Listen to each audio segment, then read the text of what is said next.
لێرە لە ڕۆژاوای شاری خانیونس و لە دیمەنێکی ئیمانیدا کە ڕنگدانەوەی پابەندی خەڵکی کەرتی غەزەی فەڵەستین بە قورئانی پیرۆزەوە دەردەخات. زیاتر لە 250 کەس لە یەک دانیشتندا تەواوی قورئانیان لەبەر وتەوە.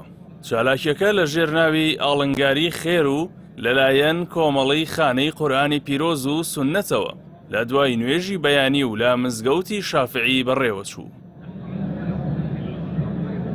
في مجلس من هذه المجالس مجالس النور التي ئەم کۆبوونەوانەوە کۆبوونەوەی ڕووناکیوان وێنەدانەوەی چارەنووسی بنیادنانەوەی غەزەیە لەسەر قورئانی پیرۆز. لێرەدا نزیکەی 300 قورئان لەبەر سەر دەکەن.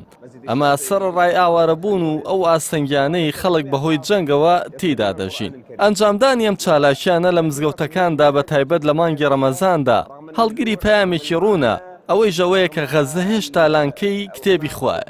هذا الاحتلال من أذى بهذا الشعب المبارك إلا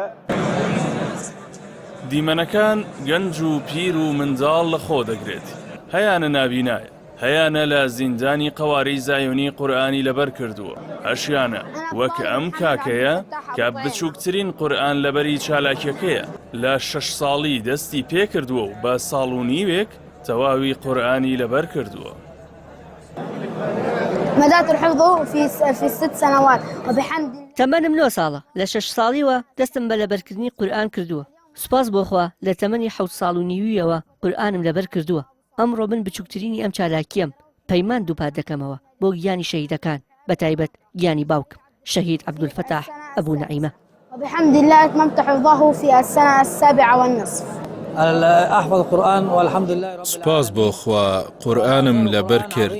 بە دڵنیاییەوە کاریگەری قورئان لە ژیانی هەموماندا گەورەیە. لەسەر ژیانی تایبەتیش هەر لە منداڵیمەوە خەریکی قورئان لەبەرکردنم. سپاس بۆ خوا تێیدا سەرکەوتوو بووم. لە یەک دانیشتندا قورئانی پیرۆزم ختم کرد.